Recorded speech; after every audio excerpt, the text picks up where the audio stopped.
Okay, it's Good Friday. Let's be nice. In Washington state, we've made enough progress that the governor is now able to return an Army field hospital. So we're going to take that hospital.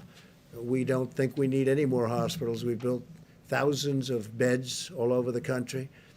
And we think we're probably not going to need that hospital anyway. If we do, we're ready to move it to a different location. In New York, we're seeing hospital admissions declining very substantially, as I said, and nationwide the number of new cases per day is flattening substantially, suggesting that we're near the peak and our comprehensive strategy is working. With the tireless devotion of American doctors and nurses and all of the medical people, we've kept our fatality rate very, very low compared to other countries. On the medical front, the FDA has issued 47 emergency use authorizations for advancements in testing, new ventilator designs, innovations in personal protective equipment, and experimental medicines. Since Monday, we've deployed 2 major shipments of hydroxychloroquine from our national stockpile. It's going to various cities. And we are also disposing and getting, as quickly as we can, portions of it to the Department of Veterans Affairs and the Department of Defense. And speaking of the Department of Defense, they're going to be sending us 10 million N95 masks that they had. And we're in great shape in every way. We're in great shape with ventilators. We're in great shape with protective clothing. We have additional plane loads coming in, but we're not getting any calls from governors at this moment. I can speak, I think, for Vice President Pence, who'll be talking in a little while. We're getting very few calls from governors or anybody else needing anything. They're in great shape. More than 2 million coronavirus tests have now been completed, and we're conducting approximately 100,000 more every day. We're also working to bring blood-based serology tests to the market as quickly as possible so that Americans can determine whether or not they have already had the virus and potentially have immunity. They have immunity if they've had the virus. A lot of them don't even know if they've had it. Sometimes it's brutal. You see the Prime Minister, who seems to be doing well now, I hope.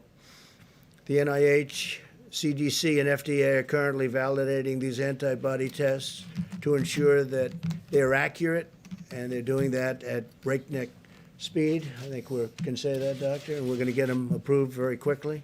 Every American should be proud of what our country has achieved in just a short period of time. The U.S. military has deployed thousands of personnel to build 23 temporary hospitals with more than 16,000 beds, and we have the potential to build many more if we needed them. We're all ready to go, but I don't think we're going to need them, which is great news.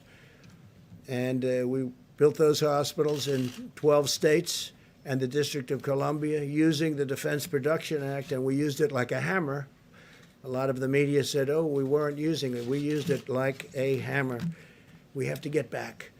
So think of it, in this horrible period, this horrible, dark period where this monster came and worked its horrible, horrible spell over the world. 184 countries as of this morning. 184 countries.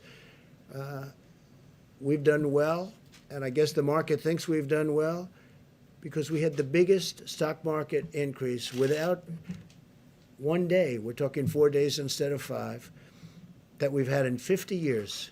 50 years. Think of that. More than 50 years, actually. In short, the American people have launched the greatest mobilization of our society since World War II, deploying every scientific, governmental, medical, and military resource to defeat the virus. So it's really about the encouraging signs that we see, but as encouraging as they are, we have not reached the peak. And so every day we need to continue to do what we did yesterday and the week before and the week before that, because that's what in the end is going to take us up across the peak and down the other side. This is the end of the week, that famous week that we spoke about last weekend, in which what actually was predicted to happen happened. We're starting to see the leveling off and the coming down that Dr. Birx had mentioned. But it's important to remember that this is not the time to feel that since we have made such important advance in the sense of success of the mitigation that we need to be pulling back at all.